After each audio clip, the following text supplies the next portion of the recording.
We'll guide you through how to hard reset a laptop. If you find this useful, then consider subscribing and liking the video. So hard reset can go and have different meanings. One meaning can go and be essentially doing a restart. Perhaps it's gone and frozen and you're unable to use it, and so you want to go and hard reset it to go and solve it. Of course, you aren't losing all your files and apps that way. Or you want to go and have a fresh start and go and remove all your data. So we're going to guide you through both ways. So if your laptop is stuck, frozen, or not working, you can go and perform a hard reset, by one of the meanings, by finding the power button. In this case, it's in the top right. It can sometimes be in the keyboard, over to the left or in the middle. But go and tap and hold it like so. Keep it held down and wait till it goes black. And you can then go and release. Just go and wait for it to go and shut down. And then what we're going to do is go and tap and hold it after a couple seconds. And then you can release. And then you can just start it up as you usually would by tapping and holding it as I did there.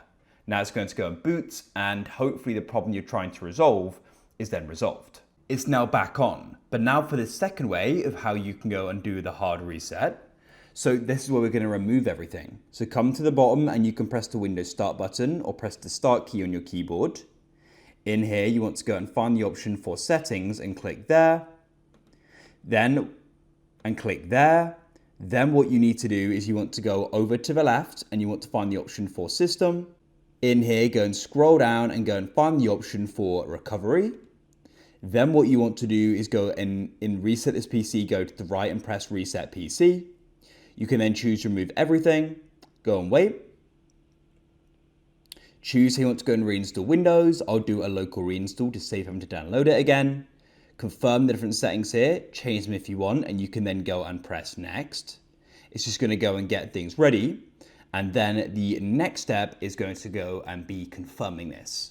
So just go and wait, and then we're going to be brought to the confirmation screen. You can go and see here, resetting, remove all the personal files and user accounts on this PC, remove any changes made to settings, remove any apps and programs that didn't come on this PC, and reinstall Windows from this device. It will take a while and your PC will restart. If you're sure, you can then go down and press reset, and that's it. If you found this useful, then consider subscribing and liking the video. I look forward to help you again with another how-to in the future. We publish these every single day, so I'm sure we're going to be able to go and help you out again.